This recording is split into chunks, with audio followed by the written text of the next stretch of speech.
Looking for a Valentine's gift she'll truly love? 1-800-Flowers.com knows what she wants. For 50 years, 1-800-Flowers.com has helped guys get it right, delivering millions of fresh Valentine's roses nationwide with high-quality bouquets guaranteed to last. Right now, when you buy 1 dozen premium roses, they'll double your bouquet to 2 dozen for free. Valentine's is coming fast, so don't wait until the last minute. Double your blooms today at 1-800-Flowers.com/podcast. That's 1-800-Flowers.com/podcast. Welcome to Men's Leadership God's Way. I'm your host, Don Wood. This is the place where men learn to lead with faith, clarity, and conviction. Together, we'll explore real stories and biblical principles to help you be a model of integrity in your career, family, and everyday life. Let's get started. Welcome back, my friend. Today, I want to talk about responsibility in relationships. For a lot of men in leadership, responsibility shapes relationships long before they ever realize what's happening, because it changes how being close to others feels, how conversations unfold, and how safe it feels to be understood by the people who matter most in their life. Most men I work with don't struggle because they lack love for their families or support from their teams. Responsibility has trained them to relate from control instead of connection. And this creates distance, even when their intentions are good and their commitment remains strong. Now, I want to begin with a story from my own life because this isn't theory for me. It's something I experienced long before I ever understood it. I grew up in an alcoholic household. And if you've lived in that reality, you understand that instability is a shaky foundation of daily life. You never really quite know which version of the day you're going to step into.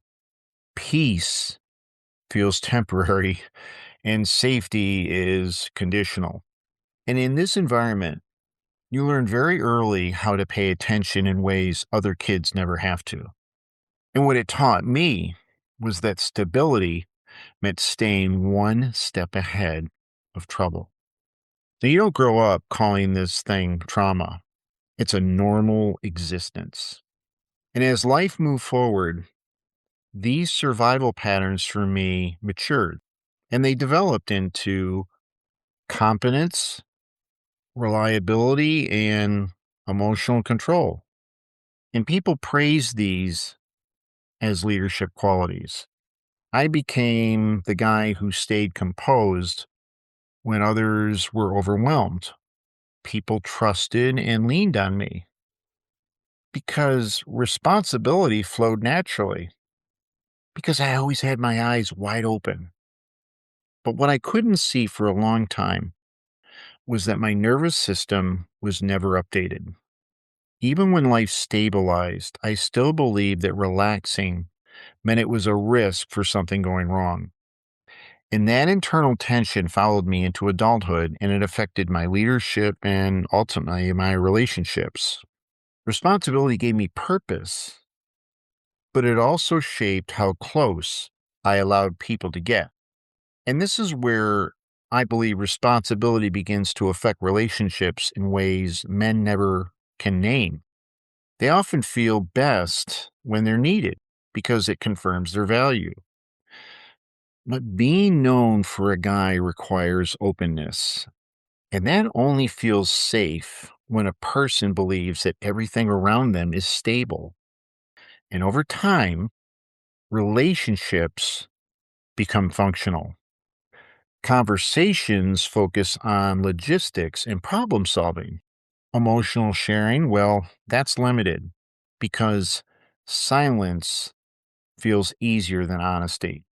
And this is where a guy remains present, but he's not really fully available. Now, from the outside, things look fine, but internally, something essential is missing. I was really more aware of this, I think, later on in my life during seasons where I went through a lot of physical illness. There was multiple surgeries that included open heart and a loss of a kidney. And my body forced me to face something that I had avoided for years because I could no longer rely on composure, endurance, or control to hold everything together. And what surfaced during that time was not only physical vulnerability, but relational distance that I had learned to normalize. I began to see how responsibility taught me to withdraw emotionally instead of leaning into connection with others. And recovery made it clear how unfamiliar safety felt to me, even with people who loved me deeply. And that realization changed how I understood responsibility and relationship. Because responsibility itself is not the problem. The challenge is when responsibility replaces relationship as the primary source of stability. Now, Jesus shows us a different way because when you look at his life, you see a guy with enormous responsibility who remained emotionally available. He allowed interruption and was present with the people in their pain. He wept openly and he withdrew when necessary to pray or to reflect, but he never disappeared emotionally. He didn't confuse responsibility with emotional distance. And this distinction, I believe, matters for leaders because many men assume that stepping back emotionally will protect others from their stress. And yet, emotional withdrawal often transfers stress rather than contain it. And this is why relationships begin to feel drained rather than restored. Because after a long day of managing people, decisions, and pressure, emotional connection at home feels like just one more demand. So men withdraw internally, and it's not out of selfishness, they're just tapped out. And what often goes unnoticed is that depletion usually comes from internal disconnection. Let me say that again. What often goes unnoticed is that depletion usually comes from internal disconnection, not from the relationship. And when emotions are suppressed for years, connection can be a great effort. And here's where Jesus modeled something very important here. He didn't avoid people when he was tired, he was fully present. It's important to know that a healthy reset will restore connections with others. And that's why he went off to pray and reflect. But chronic emotional withdrawal will erode relationships. And this is where small changes begin to matter in your life. And one of the first shifts is learning to stay present one moment longer than you normally would. So when a conversation feels uncomfortable, emotionally draining, or just simply inconvenient for you, notice the urge from you to check out internally. And instead of redirecting the conversation or mentally leaving the moment, remain engaged just a little while longer. Now, you don't need to solve anything or have the right words to say. Staying present with someone communicates safety for them in ways that your explanations never could. Do you ever feel like you're leading on the outside but running empty on the inside? Hi, I'm Don Wood, founder of Men's Leadership God's Way. I work one-on-one with executives and leaders who are ready to trade burnout, confusion, and isolation for clarity, confidence, and peace. My coaching is designed to help you to lead with conviction without sacrificing your health, faith, or family. If you're ready to experience the transformation you've been searching for, visit mensleadershipgodsway.com and let's start your journey today.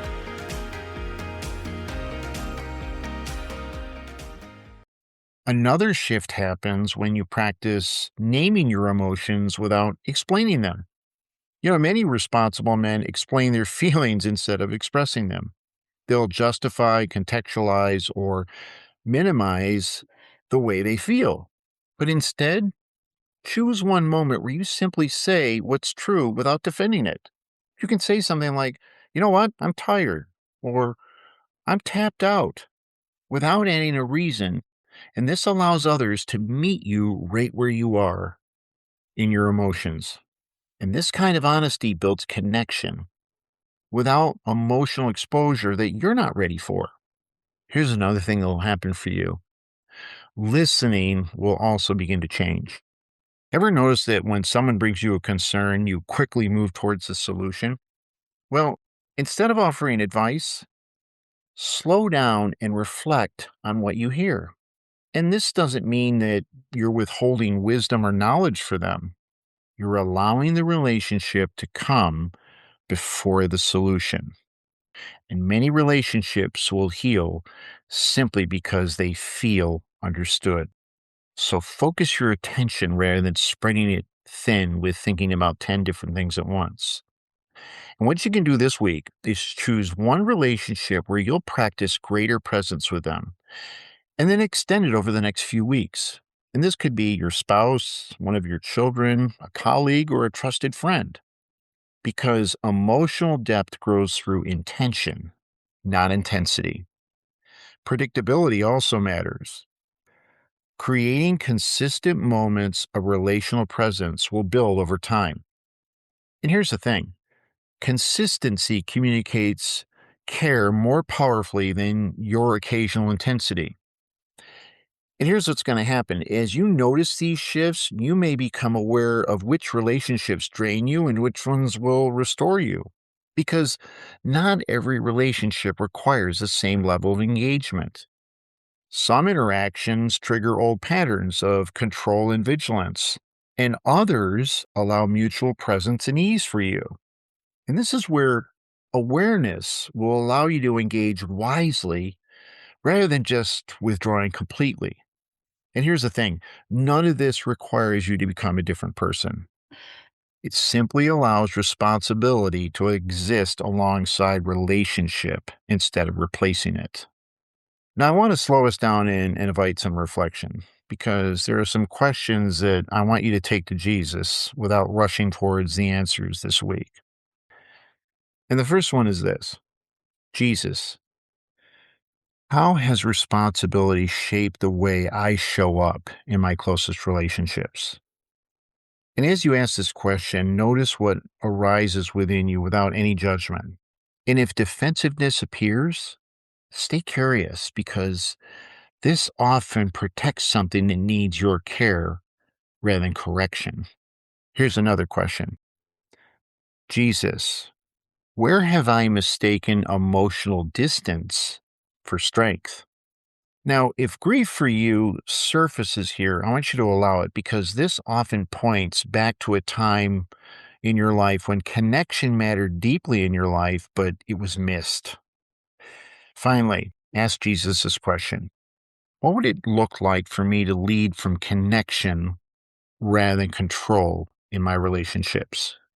Now, this allows a new way of being to feel possible in your relationships.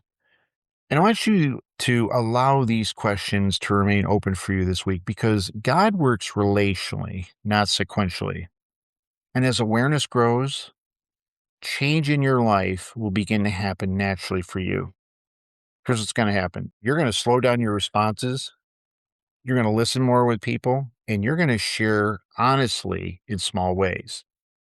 And over time, your relationships will begin to feel joyful rather than draining, because responsibility alongside relationships will become sustainable for you. And when it's experienced apart from relationships, that's when you're going to isolate. So as we move towards the close this week, I want you to speak directly to the man who feels torn between leadership and being close with others. You're not choosing between strength and intimacy. You're learning how to integrate them, because responsibility was never meant to separate you from the people that you love and care about. Let us close in prayer. Jesus, you see responsibility and how it shaped our relationships in ways we don't even notice. And we ask you to restore what we've strained with others. Teach us how to remain present without trying to perform, to listen without fixing people, and how to lead without withdrawing. If connection feels unfamiliar for us, Lord, bring patience into our hearts. And we invite you into our marriages, families, friendships, and leadership. Lord, restore connection and guide us into an integrated way of living for your glory. Amen. Guys, I want to thank you for joining me today on Men's Leadership God's Way. And if this episode resonated with you, consider sharing it with someone who lives under responsibility and quietly feels the distance it can create. Until next time, remember this truth. Strong leadership and deep connection were never meant to be opposites. Thank you for spending time with me today on Men's Leadership God's Way. I hope this episode gave you encouragement and practical tips you can use right away. And if you would, please take a quick moment to rate and review the show on Apple or Spotify. Your support helps more men discover how to lead with awareness, courage, and confidence. And if you're ready to take the next step in your leadership journey, you can learn more about my coaching services and resources at mensleadershipgodsway.com. Until next time, let God's wisdom be a guide in every decision you make in your life.